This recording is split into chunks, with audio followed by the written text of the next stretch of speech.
开心高歌搭配俏皮舞步，这一出音乐剧以民国81年保利台风为主题，描写客家人即使面对风灾，也能乐观又勇敢。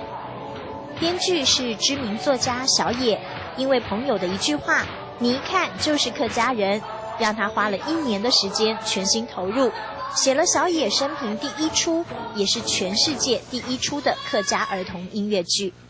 写了那么多东西，我写了100本书跟剧本，就是没写过客家。所以当客家这个东西完成的时候，每次唱歌，每次我都非常怀念我的那个等于说从小童年，我祖母还有父母亲跟我一起成长那个环境。小野本名李远，是位台湾作家，也是电影编剧。父母来自福建西部和广东江西交界处，是正统的客家人。依稀记得小时候探望祖母，客家话能说上几句。他们讲很急，就是嘎嘎，就是快点，就是嘎嘎嘎嘎，就是好像穿拖鞋的声音。就是说客家话里蛮多那种节奏感。1年前开始讨论要怎么做的时候，大概就朝着这个方向说，它是客家元素。只是客家孩子北上打拼，如今在艺文圈里有大师地位，涉猎电影电视却是一度和客家文化疏离，一度和客家联系几乎断线。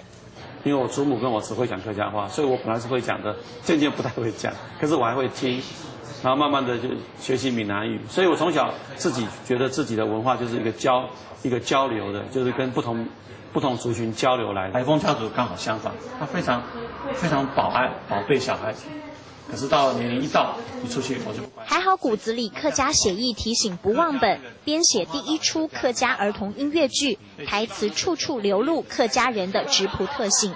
为什么后来想出阿迪古这个名字？就是阿迪古本来就是客家话里教小孩子比较淘气的。那阿迪古这3个字，你听的那个音乐节奏就非常有音乐感。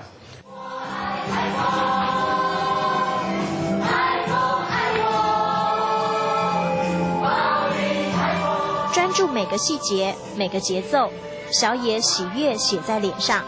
客家音乐剧的初体验，即使过程辛苦，但每一次的完美演出都感动不已，仿佛回到客庄和祖母相处的那段童年时光。